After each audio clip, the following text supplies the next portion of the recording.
지난 시간에는 출애굽기 4장을 통해서 하나님께로부터 보내신 자의 표적이 뭐냐, 그걸 이제 모세를 통해서 우리가 상고를 했고, 이 마지막 때에도 역시 마찬가지로 하나님께로부터 보내심을 받은 자는 반드시 그 표적이 나타나야 되는 것이고, 그것은 말씀으로 우리에게 나타나줘야 되는 겁니다. 그러한 표적이 나타나지 않으면 그는 출애굽과 가나안 땅에 이르게 하는 사명을 받은 자가 아니거든요.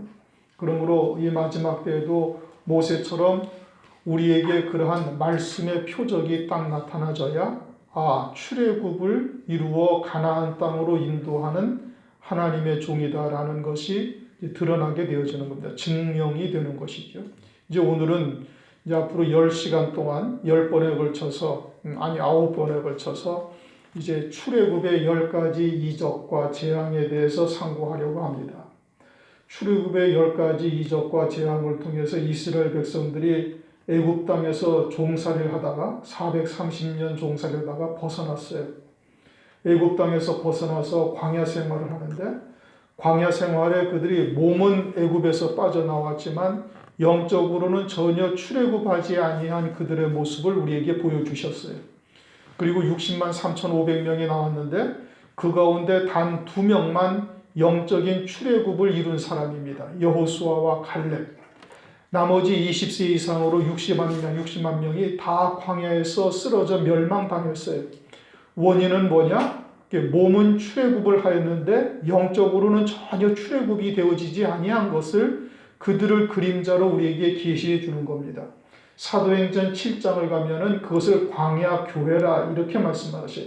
그러니까 오늘날의 교회들의 모습을 광야 이스라엘 백성들을 통해서 우리에게 보여주시는 것이고, 우리도 예수 그리스도로 말미암아 마귀의 죄와 사망의 권세에서 벗어났다고 말은 하는데, 그리고 그리스도를 영접하여 나의 구주로 삼고 있는데 영적으로는 여전히 마귀의 종된 삶을 살고 있으면은 광야의 이스라엘 백성들과 같이 그 중심은 여전히 애굽을 향하고 있는 거예요. 그래서 틈만 나면 모세를 돌로 쳐 죽이고 장관을 하나 세우고 우리가 애굽으로 돌아가자. 그것이 늘 머릿속에 남아있어요. 그래서 발걸음은 하나님께서 구름기둥과 불기둥으로 가나안 땅으로 인도하시는데 이스라엘 백성들의 중심은 가나안 땅에는 아예 마음도 없고 늘 애굽의 마음이 빼앗겨 있는 거예요. 그러니까 몸은 출애굽을 하였는데 영으로는 애굽의 종이 되어져서 여전히 살고 있어요. 그것은 가나안 땅에 전혀 합당하지 못한 삶이다라는 것을 멸망당한 이스라엘 백성들을 통해서 우리에게 교훈으로 계시하고 있는 겁니다. 이스라엘 백성들이 우리에게 교훈으로 하나님께서 보여주고 계시는 거예요. 오늘날도 우리가 예수 그리스도를 믿고 있지만 입으로는 죄와 사망의 권세에서 벗어났다라고 이야기를 하고 있지만 광야에서 멸망당한 이스라엘 백성들처럼 우리의 중심이 늘 애굽을 바라보고 향하고 있다면은 그들과 우리가 오늘날 하나도 다르지 아니한 거예요. 그거는 몸은 출애굽했지만 영으로는 출애굽이 이루어지지 아니한 거다 이겁니다. 몸도 영도 다 출애굽을 이루어져야 온전한 출애굽을 할 수가 있어요.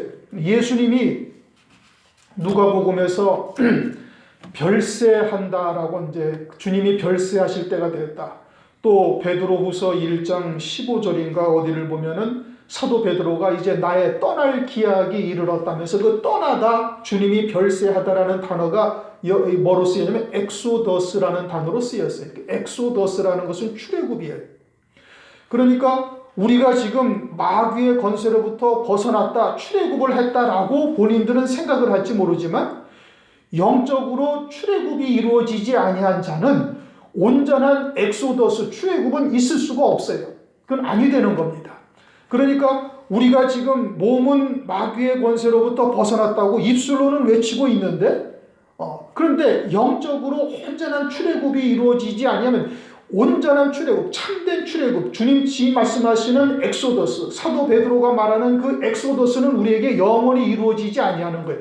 영원히 그 엑소더스가 이루어지지 아니한다는 것은 가나안 땅과는 상관이 없는 삶을 이 땅에서 살다가 그대로 끝난다 이 뜻이고, 그것은 다른 말로 하면은 멸망이라는 뜻이에요. 멸망이라는 뜻은 지옥에 간다라는 뜻이 아닙니다. 멸망이라는 뜻은 나를 위해서 예비하신 영광이 다 불타 사라진다는 거예요.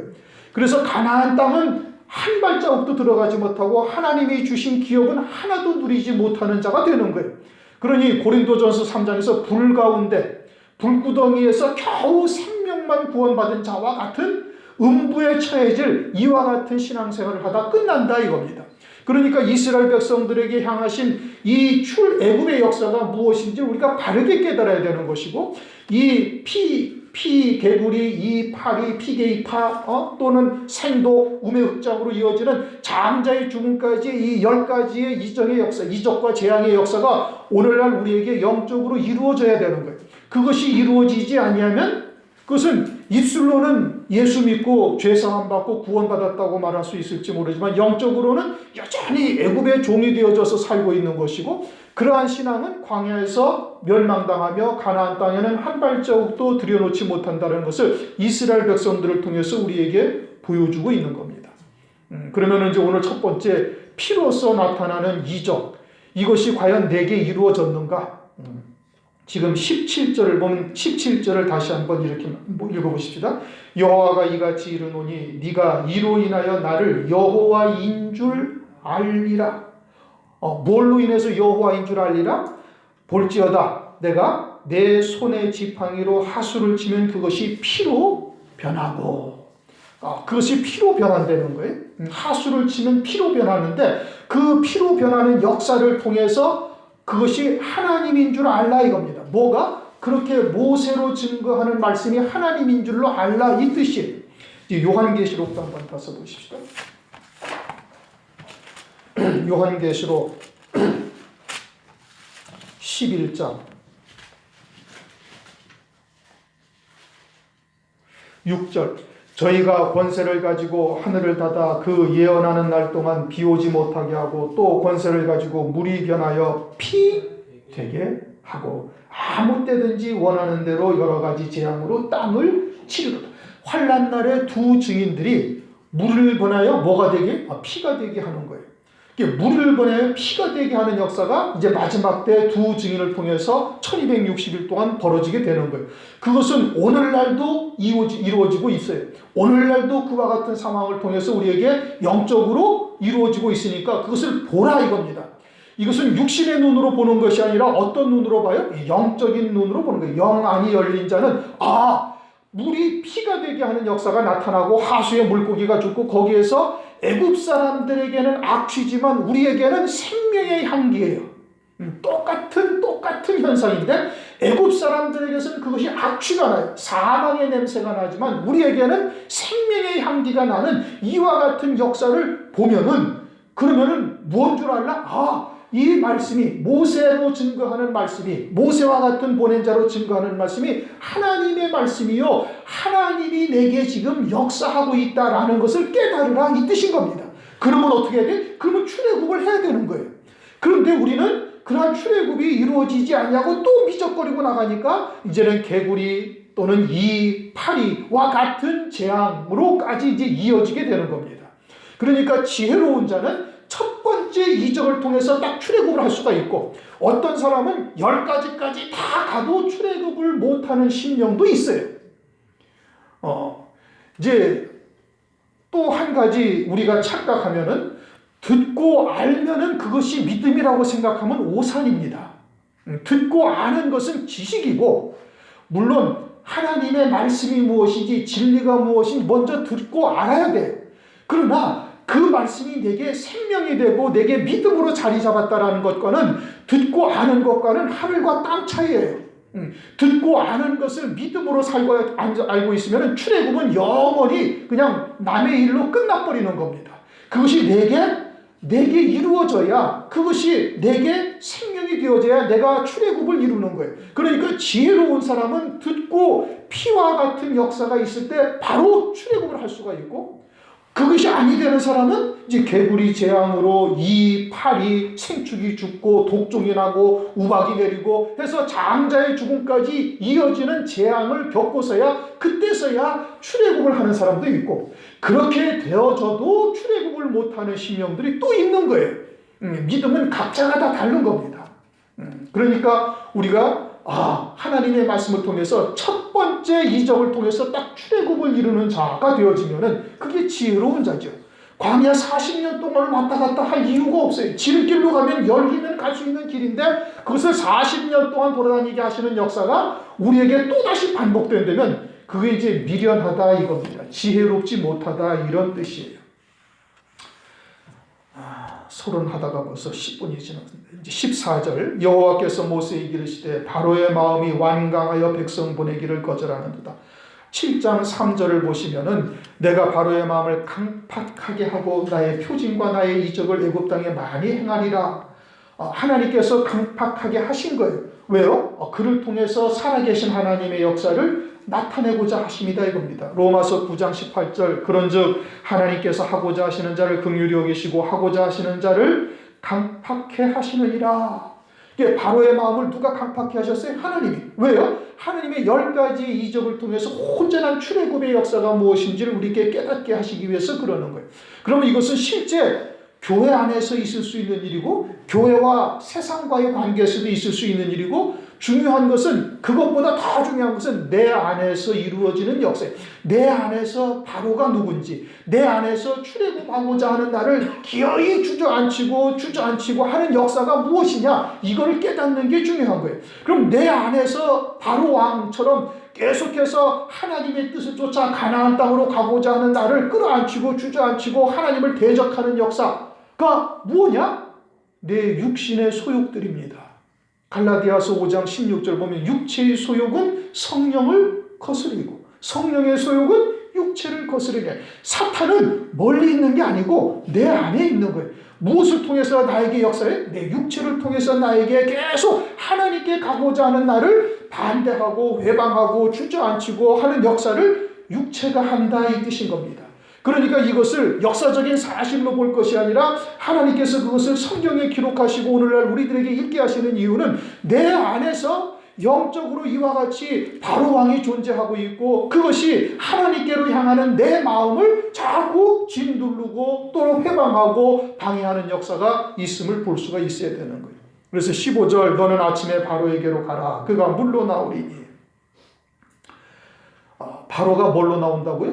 물로 나온다. 이게 애굽 왕이죠. 애굽 왕이 먹고 마시는 애굽 사람들이 먹고 마시는 물이에요. 그는 애굽의 사상이죠. 하나님의 그들도 하나님의 자녀라고 스스로 생각을 하고 있으면서 하나님의 말씀을 애굽의 하수와 같이 애굽 사람들이 먹고 있는 그와 같은 물로 변질시켜 놓은 거예요. 사람의 계명, 누룩이 섞인 말, 혼잡된 말, 이와 같은 인본적인 사상 등등 세상에 속한 것들로 다 뒤범벅이 되어져 있는 것이 애굽이란 말이에요. 이제 신명기 11장에서 제가 여러 차례 벌써 봤어요. 신명기 11장 10절 이하에 보면 애굽 땅은 밭에 발로 물대기 함과 같이 수월해서 하늘에서 비가 내리지 아니하여도 얼마든지 농사를 지을 수 있는 땅이고 가나안 땅은 산과 골짜기가 있어서 비를 흡수하는 땅이다 이겁니다. 물을 저장하지를 못해. 그래서 가나안 땅은 하늘에서 비가 내리지 않으면 전혀 농사를 지을 수 없는 땅인데 하나님은 이 가나안 땅을 새초부터 새말까지 가나안 땅만 바라보고 계신다는 거예요. 그러면 그것이 뭘 말하는 거예요? 가나안 땅과 같은 중심, 애굽 땅과 같은 신앙의 상태를 말하는 거예요. 애굽 땅은 하나님의 은혜가 없이도 내가 얼마든지 노력하고 힘들여서 일을 하고 그러면 얼마든지 먹고 살 수가 있고 신앙생활 잘 할 수가 있다라는 중심이고 가나안 땅은 하나님이 은혜 내려주지 않으면 나는 아무것도 할 수 없는 존재라고 절절히 고백하며 하나님의 은혜만을 바라보는 중심, 그러한 중심을 하나님께서는 기쁘게 보시는 거예요. 그런데 애굽 사람의 사상은 그렇지가 않다 이겁니다. 그런데 오늘날 교회가 다 그와 같은 혼잡된 말씀, 누룩이 섞인 떡 또는 인본적인 사상 이런 것으로 육신의 안락함을 추구하는 말로 변질되어져 있는 거예요. 그게 애굽의 하수예요. 애굽의 물이에요. 애굽의 강물이란 말이에요. 이게 강물이라는 것은 사상과 같은 것을 말하고 있는 거예요. 그런데 우리는 가나안 땅과 같이 하나님의 은혜 내려주시지 않으면 오늘 아침도 눈을 뜨는 것이 하나님의 은혜로 뜨는 것이에요. 피로를 풀고 자고 새벽에 일어날 수 있게 하시는 것도 하나님이 하시는 것이고 오늘도 주님 앞에 나올 수 있는 것도 마음을 감화감동시켜서 나올 수 있게 하시는 것이지, 우리의 마음이 대적하는 자가 되어져 있고 세상 것이 더 우리에게 좋아지면 어떻게 주님 앞에 나올 수가 있어요. 그러니까 모든 것이 다 하나님의 은혜로 이루어지는 것을 깨닫고 있는 자여야 되는 것이고, 그런데 애굽의 물은, 애굽의 하수는 그런 것이 아니라 인본적인 것이다 이겁니다. 요한복음, 오늘 못하면 또 한 번 하면 되죠. 요한복음 4장을 한번 찾아보시죠. 요한복음 4장 13절부터 보십시다. 13절. 예수께서 대답하여 가라사대 이 물을 먹는 자마다 다시 목마르느니라. 이 물은 어떤 물이? 야곱의 우물물이죠. 사마리아 여인이 물 들어온 것은 야곱의 우물물이란 말이에요. 그것은 율법적 신앙관을 가지고 있는 거예요.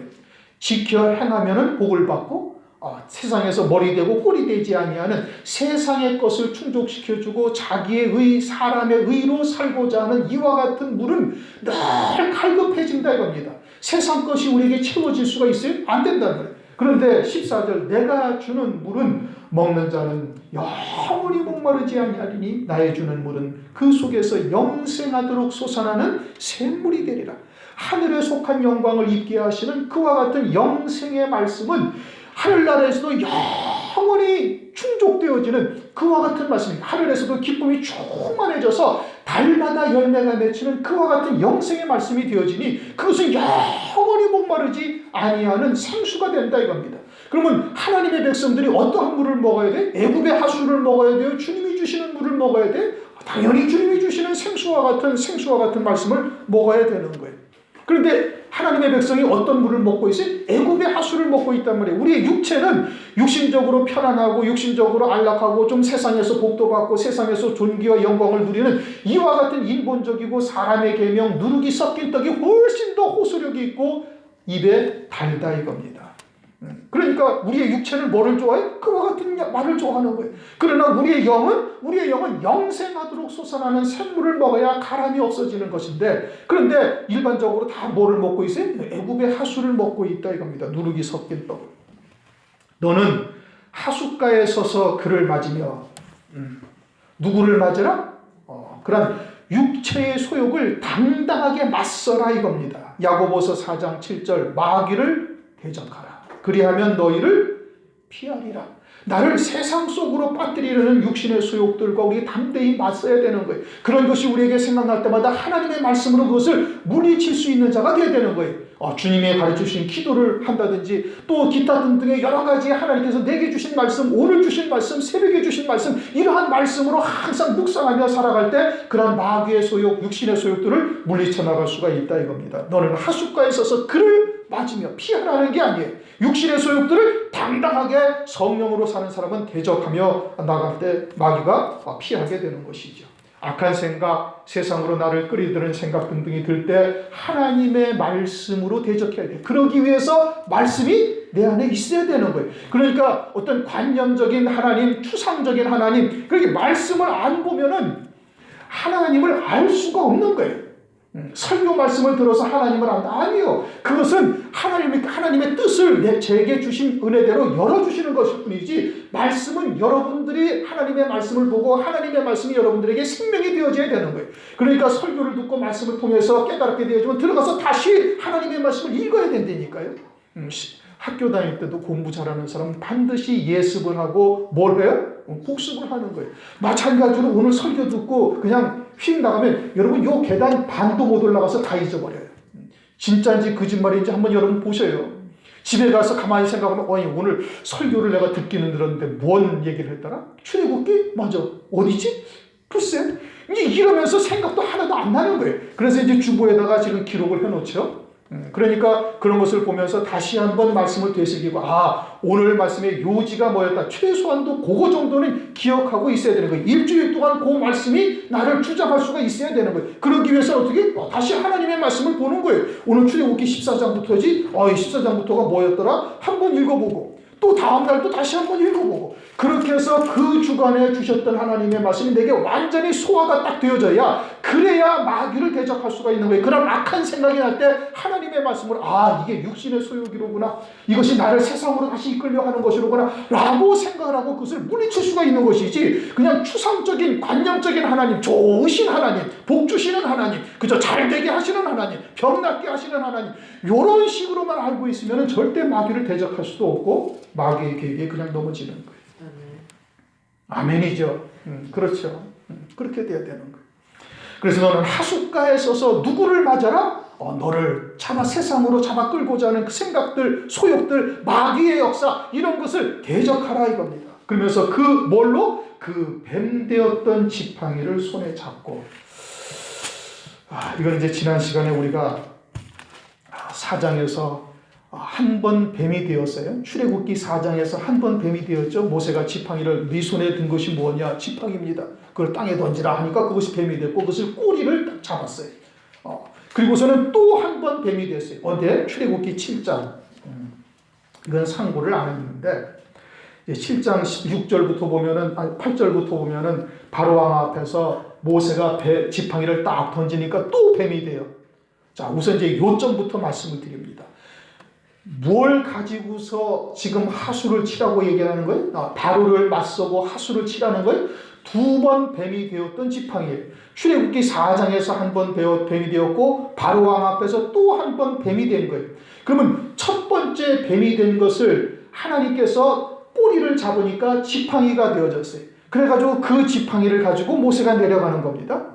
그러면 첫 번째 뱀이 되었던 모세의 지팡이는 뭐냐? 그것은 우리의 영의 구원에 관한 것을 말하고 있는 거예요. 이미 창세전에 그리스도 안에서 구속하실 뜻을 정하시고 아담으로 하여금 범죄하여 완전히 죽은 자가 되어진 것, 그때 하나님께서 멜기세덱으로 말미암아 제사를 드리시고 가죽옷으로 지어 입히셔서 그를 구원하신 역사, 그로 말미암아 아담이 산자가 되므로 그 안에 모든 자들이 다 산자가 되어지는, 로마서 5장에서 말씀하시고 있습니다. 아담으로 말미암아 사망이 모든 사람에게 이른 것처럼 예수 그리스도로 말미암아 은혜가 우리 모든 자에게 더욱 넘치게 임한 거예요. 그래서 모두가 다 산자가 되어진 것. 그래서 잠깐 동안 천사보다 못하게 하셨지만 존귀와 영광으로 관수하기 위해서 다시는 두 번 다시 지옥 갈 수 없는 구원으로 하나님께서 우리에게 은혜를 베푸신 것을 말하는 거예요. 그게 첫 번째 뱀 되었던 사건인 겁니다. 그러면 두 번째, 이제 이거 8절부터 바로 왕 앞에서 또 뱀이 되었어요. 또 뱀이 된 것은 우리가 이 땅에 육체를 입혀 보내실 때 원죄에 있는 육체를 통해서 마귀의 종이 되게 하신 역사를 말하고 있는 겁니다. 첫 번째 뱀은 영의 구원을 말하는 것이고, 두 번째 뱀 된 것은 육체를 입혀 이 땅에 보내심 받은 것을 말하는 거예요. 그러니까 육체를 입혀 이 땅에 보내심을 받았는데 원죄에 있는 육체를 입혀 이 땅에 보내심을 받았으니, 그러니 마귀의 종이 되어져서 이 땅에 떨어뜨려진 거예요. 이 땅에 떨어뜨려졌는데 애굽의 술객들도 또 지팡이를 던지니까 그들도 뭐가 돼? 뱀이 돼요. 그런데 여러분, 아론이 던진 지팡이가 뱀이 되어져서 이 뱀이 애굽의 술객들이 던진 지팡이가 뱀이 된 것들을 잡아먹어요. 그죠? 잡아먹는데 뱀을 잡아먹는다고 그랬어요? 지팡이가 잡아먹는다고 그랬어요? 지팡이가 먹습니다. 뱀이 뱀을 잡아먹으면 더 악한 뱀이 되는 거예요. 뱀은 마귀의 하수인의 상징인데, 애굽의 술객들이 뱀을 던진다라는 것은 그들이 마귀의 종이라는 뜻이고, 만약에 뱀이 뱀을 잡아먹으면 악한 귀신 7을 더 데리고 와서 그 이전보다 상황이 더 나빠졌다는 마태복음 12장 45절 이하의 상황과 똑같은 상황이 되는 거예요. 그런데 뱀이 뱀을 잡아먹지 아니하고 지팡이가 지팡이를 잡아먹어요. 아론의 지팡이가 그들의 지팡이를 삼키니라. 성경이 참 묘하게 기록되어져 있죠. 아론의 지팡이는 다시 우리 육체가 원죄에 있는 거역의 씨를 심고 이 땅에 보내심을 받았지만, 그것을 통해서 하나님의 의로만 살게 하시려는 하나님의 사랑을 깨달은 자인 거예요. 그게 하나님의 모세의 지팡이와 아론의 지팡이가 된 겁니다. 그럼 두 번 뱀이 되었던 지팡이를 말하는 거예요. 그걸로 마귀를 대적하고 그걸로 하수를 치라. 지금 이렇게 말씀하고 있는 겁니다. 두 번 뱀이 되었던 지팡이라는 것은 하나님의 창세전부터 우리를 구속하시고자 하시는 하나님의 사랑 안에서 영의 구원을 이루셨고 육체를 이 땅에 입혀 보내심에도 불구하고 우리를 갖다가 하나님의 의로만 살게 하셔서 하늘나라에서 영원히 영생코자 하시는 하나님의 사랑을 입은 존재라는 것을 깨닫고 있는 자라는 뜻이에요. 두 번 뱀이 되었던 지팡이, 지금 그 뱀 되었던 지팡이를 손에 잡으라 라는 의미는 두 번이 뱀 되었던 지팡이를 말하는 것이고, 그것은 그러한 하나님의 사랑 안에, 하나님의 진리의 사랑 안에 녹아진 자, 마치 사도 요한이 예수님의 품에 안겼던 그와 같은 하나님의 사랑에 푹 고아진 자와 같은 자가 되어지니까 자기는 도저히 그러한 하나님의 사랑에 붙들려서 예수를 팔 자가 되지 않는다는 것을 확신하고 있는 거예요. 나는 하나님의 사랑에 붙잡혀 있는 자로구나 라는 것을 깨닫고, 베드로가 누가 예수를 팔 자냐 하면서 머리짓을 해서 물어보라고 그러니까 사도 요한이 저들 가운데 누가 예수님을 팔 자입니까? 이렇게 묻죠. 요한복음 13장 안 찾아봐도 되겠죠? 그것은 사도 요한이 주님의 사랑 안에 완전히 안긴 자가 되었다는 뜻이고, 그러한 자는 그 사랑에 붙들려서, 하나님의 사랑 안에 붙들려서 도저히 하나님의 사랑을 벗어날 수가 없는 자가 되어졌음을 말하는 것이, 마찬가지로 두 번 뱀이 되었던 지팡이로 지금 하수를 치고 마귀를 대적하는 바로 앞에 섰다라는 것은 그러한 하나님의 진리의 사랑을 깨닫고 있는 자가 되어졌으면은, 그 사랑 안에 녹아진 자가 되어지면은 우리를 뱀이 되게 하는 역사, 애굽의 술객들이 뱀이 되어져서 막 대적하는 역사를 능히 이길 수 있는 자가 된다, 이 뜻인 겁니다. 무슨 얘기인지 이해가 되셨습니까? 그러한 하나님의 사랑을 깨달은 자여야만 마귀를 대적할 수가 있고, 그리고서는 하수를 그와 같은 종에 의해서 애굽의 물들, 그들이 먹고 있는 혼잡된 말씀, 그것을 그들도 아침에 먹어요. 오늘날로 말하면 새벽기도 한다, 이 뜻인 겁니다. 그러한 먹고 있는 혼잡된 말씀들을 그러한 하나님의 사랑으로 칠 때 그것이 피가 되게 하는 역사, 생명이 되게 하는 역사, 피는 생명이에요. 생명이 되게 하는, 생명의 말씀이 되게 하는 역사가 나타나게 되어질 것을 말씀을 하고 있는 겁니다. 디모데 전서를 한번 보십시다. 디모데 전서 1장 15절 16절을 읽습니다. 디모데 전서 1장 15절. 미쁘다 모든 사람이 받을 만한 이 말이여, 그리스도 예수께서 죄인을 구원하시려고 세상에 임하셨도다. 죄인 중에 내가 괴순이라. 그러나 내가 긍휼을 입은 까닭은 예수 그리스도께서 내게 먼저 일절 오래 참으심을 보이사 후에 주를 믿어 영생 얻는 자들에게 본이 되게 하려 하심이라. 하나님께서 사도 바울을 어미의 뱃속에서부터 이미 택정하셔가지고 그가 가말리엘 문화에서 수학을 하고 온전한 바리새인 중에 바리새인이요 율법으로는 흠이 없는 자가 되도록까지 허용을 하셔서 하나님을 대적하는 자리까지 하나님께서 허용을 하신 거예요. 그런데 하나님께서 그것을 예수 믿는 자들을 핍박하고 그들을 잔해하는 일에 앞장섰던 사울을 하나님께서 그때까지도 꼭 참으시고 오래 참으셨다가 그를 하나님께서 다메섹 도상에서 깨뜨리셔서 하나님의 종으로서, 예수님의 사도로서, 주님의 사도로서 그를 사용하시는 것은 오늘 우리들에게도 그처럼 하나님께서 우리에게 오래 참으시고 일절 참으시다가 그리고 그들로 하여금 영생을 얻는 자가 되게 하시는 것을 깨닫게 하십니다. 하나님의 사랑을 입은 자라는 것을 알게 하려 하십니다, 이겁니다. 우리도 예수를 제대로 알기 전에는 그냥 육체의 소욕대로 그 마음의 원대로 살아서 본질상 진노의 자녀였던 거예요.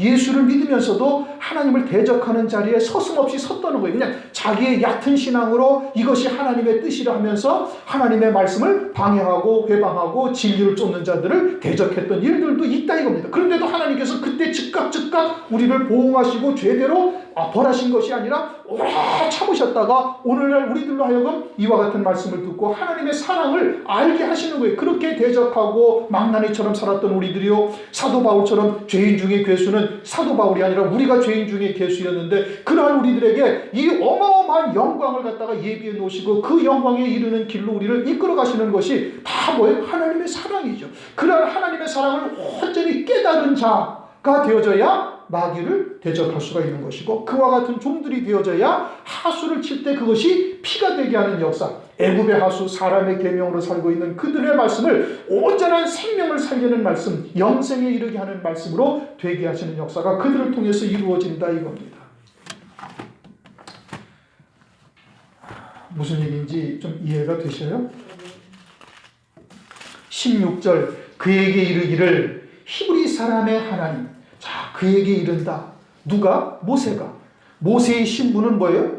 이스라엘은 애굽의 종들이에요. 그들이 인간처럼 여기는 사람들이 아니에요. 바로 왕은 애굽 사람도 감히 바로 앞에서 고개를 빳빳이 들고 이야기할 수가 없는 상태의 바로 왕이란 말이에요. 그런데 그 바로 왕 앞에서 모세가 아주 당당하게 히브리 사람의 하나님이 이렇게 말씀하셨다고 하면서 전하고 있어요. 이것이 사람으로서는 이게 감히 상상조차 할 수 없는 일인데 지금 이와 같은 일을 모세가 당당하게 하고 있다. 왜 그래요? 그 하나님의 사랑을 깨닫고 있는 거예요. 2번이나 뱀되게 하셨던 우리들을 사랑하시는 하나님의 사랑, 그 진리의 사랑이 무엇인지를 깨닫고 있으니까 어떠한 누구 세상의 권세자한테서도 머리를 굽히지 아니하는 거예요. 당당하게 그들 앞에 하나님으로부터 모태로부터 그 이전부터 택하심을 입은 하나님의 종이라는 하나님의 뜻을 알고 있는 자가 되어지니까 세상의 왕인 바로 왕 앞에서도 당당할 수가 있다 이겁니다. 조금 전에 우리가 요한계시록의 11장에서 두 증인에 대해서 우리가 상고를 했죠.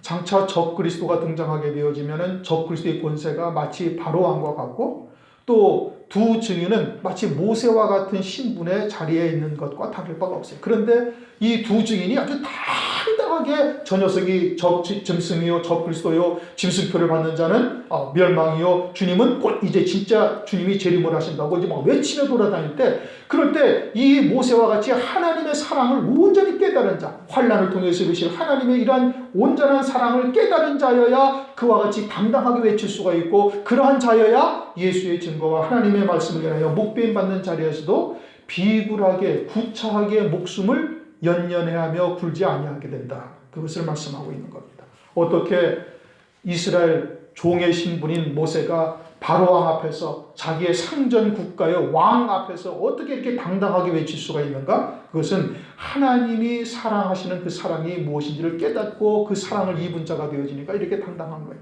두 증인이 어떻게 그와 같이 적그리스도 앞에서 외칠 수가 있는가? 환난을 통해서 이루신 하나님의 사랑을 깨달은 자들이라고 되기 때문에 그런다. 그러면서 모세가 그에게 이르기를 히브리 사람의 하나님 여호와께서 나를 왕에게 보내셨다. 히브리 사람의 하나님이라는 것은 강을 건넌 자죠. 육신의 요단강을 건넌 자의 하나님이다 이겁니다.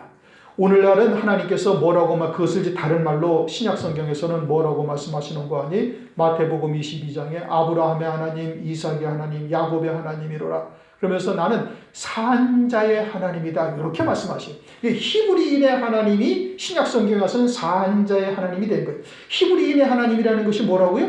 강을 건넌 자. 육신은 예수와 함께 이미 죽은 자요 이제는 그리스도 안에 있는 새 생명으로 사는 자다 이 뜻인 겁니다. 새로운 피조물이다 이것입니다. 신약 성경에 와서 그것을 성경에서는 마태복음에서는 뭐라고 말씀하시냐? 산자다. 산자라는 것은 영원한 생명으로 사는 자다 이 뜻이에요. 거듭 설명을 드리지만 영원히 살아계신 하나님은 영원한 생명으로 계시는 하나님 이 뜻인 겁니다. 그 살아계신이라는 단어가 조에라는 영원한 생명으로 계신 하나님 이 뜻이에요. 그럼 영원한 생명으로 계신 하나님께서는 이 땅에서 예수와 함께 죽은 이 육신의 목숨으로 사는 자가 아니라 그리스도 안에서 부활하신 그리스도 안에 영원한 생명으로 살고 있는 그 산자들의 하나님이다 이 뜻이에요. 그러니까 가나안 땅이 어떠한 땅이에요? 가나안 땅이 그 영원한 생명으로 사는 자가 되어졌으니 이것은 하나님의 은혜가 시각 분초마다 내게 하나님의 은혜가 임하지 아니하고는 나는 살 수 없는 존재라고 절절히 고백하는 이와 같은 자들의 하나님이시다 이겁니다. 오늘날 우리가 어떠한 신앙의 자세를 견지해야 되는가, 그거를 말씀하는 거예요. 마지막 환난 날에 어떻게 적그리스도 앞에서 당당하게 육신의 목숨을 내어 던질 수 있는 자가 되는가, 요 히브리 사람이 무엇인지를 깨닫고 믿음으로 받은 자가 되어야 되는 거예요. 산자의 하나님이신 하나님은 지금도 나를 그 영원한 생명으로 살고 있으니 불꽃 같은 눈동자로 나를 지켜보시면서 내 모든 것을 주관하시는 하나님이시라는 것을 깨닫고 있어야 되는 거예요. 그와 같은 자리에 있어야 환난 날에 당당해질 수가 있는 겁니다. 그러면서 그 히브리 사람의 하나님이 말씀하시기를 내 백성을 보내라. 그들이 광야에서 나를 섬길 것이니라 하였으나 이제까지 내가 듣지 아니하도다. 그 누가 듣지 아니하는 거예요? 바로가. 그러면 내 안에서 듣지 아니하는 것이 뭐예요? 내 육체가. 내 육신의 소욕들은 어쩌든지 땅과 친화적이라 세상에서 편하고 세상에서 잘되고 세상에서 행복하고 안락한 삶을 누리는 것, 어디 하든지 이것을 쫓고자 하는 거예요. 그런데 내 영은 주님의 선하신 뜻을 쫓아 주님을 위해서 살고 싶은 거예요. 실제 세상의 모든 것들을 주를 위해서 다 희생할지라도 주님이 걸어가신 그 길을 나는 쫓고자 싶은데, 그런데 내 육신의 소욕들이 그것을 잘 막고 회방하고 심지어는 적당하게 타협하려고 한단 말이에요. 새벽 기도 갈까? 아유 피곤한데 뭐 좀 쉬지 뭐. 그게 누구 소리예요? 육신의 소리예요. 주를 위해서 헌신하고 싶은데 아유 자식들을 생각해서 그래도 적금 들어야지. 헌신은 뭐 그냥 좀 더 있다가 여유가 생기면 좀 하고. 이게 다 무슨 생각이? 그 육신의 생각들이. 그것이 늘 성령으로 말미암아 주님을 쫓아가고자 하는 생각들을 방해하는 거예요. 내 안에 두 생각이 늘 존재한단 말이에요. 로마서 7장을 보면 말씀하고 있죠. 마태복음 26장 41절 마음에는 원이로되 육신이 약하도다. 바로가 이스라엘을 도와주지 아니하는 거라. 내 육신의 소욕들이 영으로 살고자 하는 나를 갖다가 계속 타협하고 회방하고 방해하는 역사나 똑같다 이겁니다. 이것을 어떻게 이겨낼 수가 있어요? 두 번이나 뱀되었던 나를 지금도 사랑하시면서 그 옆구리에서 흘리신 피와 물로 오늘도 나를 용서하시고 긍휼히 여기시고 또다시 예배 올 수 있게 하시고 하나님의 말씀이 무엇인지 하나님의 뜻이 무엇인지 또다시 듣게 하시는 역사를 이루어 가시고 있으니 이것이 하나님의 은혜가 아니고서는 무엇이겠는가? 그런 하나님의 사랑을 깨닫고 믿음으로 살아갈 때 그와 같은 것을 이길 수가 있다 이겁니다. 그럼에도 불구하고 육신의 소욕들이 여전히 우리를 붙잡고 있는 것이 우리의 신앙의 실상인 겁니다. 그러나 히브리 사람은 벗어나야 되는 거예요. 과감하게 결단하고 육에서 벗어나야 되는 겁니다. 그게 히브리 사람이고 그들의 하나님이 되신다 이겁니다. 17절 여호와께서 이같이 이르느니 네가 이로 인하여 나를 여호와인 줄 알리라 하셨느니라. 볼지어다 내가 내 손의 지팡이로 하수를 치면 그것이 피로 변하고. 자, 무엇으로 하나님이신 줄 알아요? 애굽의 하수를 그 두 번이나 뱀되었던 지팡이로 딱 치니까 피로 변한다. 생명이 되게 하시는 말씀이다. 영생에 이르게 하시는 말씀으로 바뀌는 것을 깨닫고 그것을 볼 때 이것이 하나님의 역사로구나. 하나님이 지금 내게 말씀하시는 것이구나 라고 깨달으라 이겁니다. 이것으로 이 말미암아 여호와인 줄 알리라. 볼지어다. 뭘로 보려는 거예요? 이제 영의 눈으로 보라 이겁니다. 이러한 신령한 역사가 이스라엘 백성들이 출애굽할 때만 이루어진 것이 아니라 지금도 계속되고 있어요. 그래가지고 언제까지 이루어져요? 두 증인이 물로 변하여 피가 되게 하는 역사. 그때까지 이루어지는 겁니다. 왜 하필이면 똑같은 말을 요한계시록의 마지막 두 증인의 때 그 말씀을 그대로 하셨어요? 그때까지 출애굽을 이루시는 역사로부터 그때까지 지금도 애굽의 하수를 이 두 번 뱀되었던 지팡이로 치는 자에게 그 하나님의 진리의 사랑이 무엇인지를 깨닫고 그 애굽의 하수를 치는 자에게 이 썩을 양식을 위한 말씀이 영생하도록 있는 생명, 영생하도록 있는 양식으로 바뀌어지는 역사가 오늘날도 계속 이어지다가 언제까지? 주의 재림 직전 두 증인의 때까지 있게 되어질 것을 말씀하고 있는 거예요. 마지막 때는 노아의 때와 같다 그렇게 말씀하셨죠. 노아의 때 홍수물을 먹으면서 멸망하기까지 깨닫지 못하는 거예요. 노아의 때 홍수물이 어떤 홍수물이에요? 하늘의 창들이 열리고 땅에 깊음의 샘이 터졌다는 거예요. 땅에 깊음이 샘이 터졌다라는 것은 그것은 사람들의 사상, 사람들의 철학, 세상의 윤리도덕 이런 것이고, 하늘의 창이 열려서 하늘에서 비가 내렸다라는 것은 하늘의 신령한 은혜가 이 땅에 임하셨는데, 그것이 사람들의 사상과 다 뒤섞여서 흙탕물이 되어져서 홍수물이 된 거예요. 근데 그 물은 생수가 아니에요.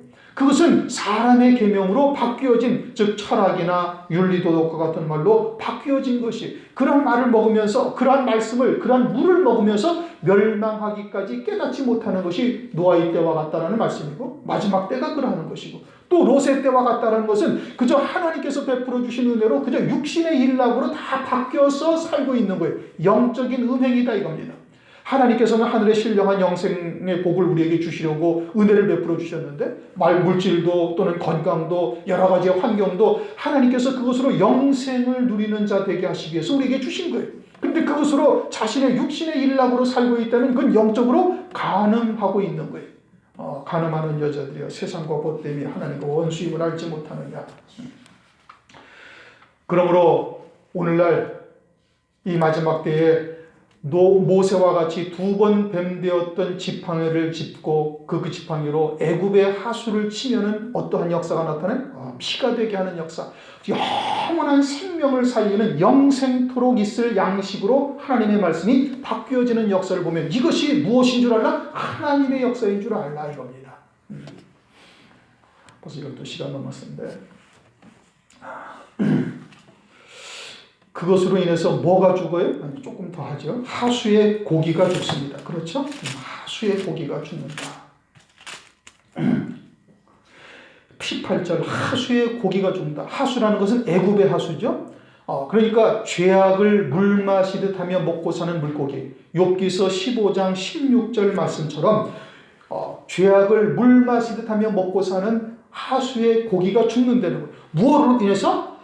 생명의 말씀으로 변화된 하나님의 말씀을 통해서 죄악을 물 마시듯 하며 살던 하수의 고기가 죽는다는 것은 우리의 육신의 소욕들이 그 말씀에 의해서 점진적으로 죽어가고 있어요. 그러니까 하루아침에 온전한 하늘에 속한 자로는 되질 못하지만 하나님의 말씀을 듣고 보니 정말 생명에 관한 말씀이요, 이것이 우리에게 영생을 위한 말씀인 것을 깨닫고 점진적으로 육신의 소욕들이 죽어지는 거예요. 새벽기도도 못 나오다 새벽기도 나오게 되어지고, 헌금도 못하다가 헌금도 하게 되어지고, 그것을 더 나서 이제는 자기의 힘에 지나도록 주를 위해서 헌신할 수 있는 자리까지 이르게 되어지는 역사가 무엇을 통해 나타나는? 그와 같은 하나님의 말씀을 통해서 육신의 소욕들이 죽어지는 것을 깨달으니 이것이 하나님의 생명의 말씀이로구나.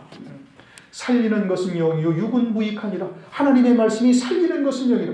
고린도후서 4장 16절 겉사람은 후패하나 우리의 속은 날로 새롭도다. 그러니까 하나님의 말씀이 우리에게 참된 영생에 이르게 하시는 생수와 같은 말씀이라면 겉사람은 어떻게 돼? 날로 후패해져 가야 되는 거예요. 날이 갈수록 말씀을 들을수록, 예배를 참여할수록 하나님의 말씀이 우리의 육신의 소욕들은 점점 죽어지고, 그리고 우리의 속은 날로 강건해져서 이제는 완전히 남자답게 강건한 자에까지 딱 이르게 되는 거예요. 신앙이 여자의 신앙에서, 어린아이의 신앙에서, 청년의 신앙에서, 아비의 신앙, 그래서 아주 남자답게 강건한 자가 딱 되어지기까지 우리의 신앙이 자라나가게 된다. 이게 속이 강건해지는 역사가 나타난다 이겁니다. 그래서 내가 그전에는 이러한 일 가지고 시험에 들었는데 이제는 그런 걸 가지고도 그냥 또 하나님께서 나를 바라보시는구나 생각을 하고 그냥 덤덤하게 넘어가게 되어지고, 그러한 자신을 바라볼 때 이제 신앙이 그래도 많이 자랐구나 라는 것을 깨달아진다는 말씀이에요. 그건 본인이 영적인 감각이 있으면 금방 아는 겁니다. 그러니까 이와 같은 하나님의 말씀, 2번이나 뱀되었던 지팡이로 애굽의 하수, 생활교훈과 같은 말씀을 가지고서 이제는 완전히 영생에 이르게 하는 말씀으로 되어진 말씀을 먹고 살다 보니, 그렇게 되어지니까 이제는 겉사람은 후패해져 가지고 속은 날로 강건해져 가는 이와 같은 자기의 신앙의 모습을 바라보면 이게 하나님의 하시는 역사라는 것을 깨닫는다 이겁니다. 너는 이것으로 여호와인 줄 알지니라. 볼지어다 봐라 이거예요. 지금도 그와 같은 신령의 역사가 이어져서 언제까지? 주의 재림의 때까지 이러한 신령의 역사가 계속 이어지는 것을 네 눈으로 봐라. 그러면서 하수가 죽고 겉사람은 후패하나 우리의 속은 날로 새로워지는 이와 같은 말씀으로 우리가 살아가고 있음을 깨닫고 그것이 하나님의 역사라는 것을 알라 이겁니다. 그러나 이제 우리가 예수를 그리스도로 영접하고 진솔한 마음으로 영접을 하게 되면 성령이 우리 안에 내주하셔요. 그죠? 성령이 내주하셔서 그리스도처럼 나도 살아야지 라고 결단하게 됩니다. 이거는 반드시 그러합니다. 진솔한 마음으로 예수를 영접하면 반드시 그래. 그런데 육에 속한 애굽의 하수와 같은 겉사람이 살아나게 하는 예수 믿고 잘되고 예수 믿고 축복받고 예수 믿고 출세하고 뭐와 같은 세상에 속한 세상에서도 다 들을 수 있는 말로 계속해서 하나님 앞에 그러한 말로 예배를 드리게 되어주면 뭐가 살아나요? 겉사람이 살아나는 겁니다. 그리고 성령은 소멸되어져 가고 이게 겉사람은 후패해져 가고 속은 날로 새로워져야 되는데 이제 거꾸로 현상이 나타나는 거예요. 처음에는 예수를 믿으면서 나도 그렇게 살아야지, 세상에 빛이 되고 싶어요, 소금이 되고 싶어요, 나도 주님이 걸어가신 길을 나도 가고 싶어요. 그러는데 어느덧 신앙생활하면서 5년이 지나 10년이 지나 늘 생활교훈과 같은 육신에 속한 말로, 세상에 속한 말로 살다 보니까 그러한 생각은 싹 사라져버리고 이제는 어떻게 하면 예수 믿고 복 받을까, 어떻게 하면 예수 믿고 출세할까, 어떻게 하면 예수 믿고 뭐가 잘 될까, 이런 것으로 생각이 다 바뀌어져 버리는 거예요. 망하는 길인 겁니다. 그건 생명의 말씀이 절대 아닌 거예요. 다니엘서 1장에서 제가 여러 차례 말씀을 드렸어요. 다니엘과 세 친구가 바벨론 왕이 주는 진미와 포도주를 배격하고 먹질 않아요. 그런데 바벨론 왕이 주는 진미와 그 포도주를 먹고 3년만 딱 기르면은 바벨론 왕 앞에 딱 모셔 선다는 거예요. 다시 말하면 다니엘과 같은 새 친구라 할지라도 그렇게 세상에 속한 말 또는 육신에 속한 말, 혼잡된 말씀을 3년만 먹고 있으면은 그러면은 마귀의 종이 되어져서 육으로 사는 자가 되어진다, 이 뜻인 겁니다. 그러니까 우리가 듣는 말씀이 어떠한 말씀이냐, 이게 어마어마하게 중요한 것이에요. 생명을 살리는 영생케 이르시는 하나님의 생명의 말씀이냐, 아니면 그저 육신을 도모하게 하는 세상에 속한 말이냐, 그것은 우리의 육신을 우리의 영을 하수의 고기가 절대 죽지 아니하는 겁니다. 오히려 더 피둥피둥 살아나고 그러한 말을 더 쫓게 되는 것이죠. 그 물에서 악취가 나리니, 이것은 애굽 사람들에게는 그 물에 악취가 나는 거예요. 그러나 영에 속한 자들에게는 그 말이 생명의 향기가 나는 겁니다. 고린도후서 2장 16절, 이 사람에게는 사망으로 쫓아 사망에 이르는 냄새요, 저 사람에게는 생명으로 쫓아 생명에 이르게 하는 냄새라. 누가 이것을 감당하리요. 고린도전서 1장 18절, 십자가의 도가 멸망하는 자들에게는 미련한 것이요 구원을 얻는 우리에게는 하나님의 능력이라. 이사야서 5장 20절을 보면 그들은 하나님의 말씀에 선을 악하다, 악을 선하다, 빛을 광명을 흑암이라, 흑암을 광명이라 하며 살던 자들이에요. 이렇게 하나님의 말씀에 부자에서 상에 떨어지는 것들을 거지 나사로가 먹고 아브라함의 품에 앉아요. 그들이 먹는 부자의 화로에 연락하던 부자의 상에서 떨어지는 것은 그처럼 그리스도와 함께 고난에 참여한다는 이와 같은 육신의 고난, 고통을 수반하게 하는 이와 같은 말씀들은 그들이 먹질 아니하는 것이죠. 그러니까 그들에게는 영생에 이르게 하는 말씀이 어때요? 악취가 난다, 이겁니다. 그러면서 애굽 사람이 그 물 마시기를 싫어하더라. 그들은 진리의 말씀을 듣기를 싫어하죠. 미혹의 영에 잡힌 자들이 그것은 당연한 겁니다. 그래서 그들은 어떻게 해요? 24절을 한번 보십시다. 24절, 애굽 사람들은 하수물을 마실 수 없으므로 하숫가를 두루 파서 마실 물을 구하였더라. 그 물을 먹지 못하고 이제 다시 다른 물을 파서 먹는 것이죠. 그러니까 하숫가를 파서 다른 물을 먹을 것을 찾는다라는 것은 누가 더 세속적이고 세상에 속한 말을 하는지를 찾아다니면서 그런 말을 듣기를 바라고 있는 거예요. 오늘날 여러 스승을 두고 자기 귀를 가려운 길을 긁어주는 이와 같은 말씀을 쫓는 자들이 상당히 많습니다. 이제는 인터넷이고 TV이고 이런 것이 발달이 돼가지고 하루 종일 선교 방송이나 이런 것이 나오니까 설교 말씀을 들을 수가 있잖아요. 그래서 자기가 원하는 말씀을 듣고자 여기저기 채널을 돌려가고 또 여기저기 기도원, 요즘은 기도원 가는지 안 가는지 잘 모르겠어요. 쫓아다니죠. 디모데후서 4장을 보십시다.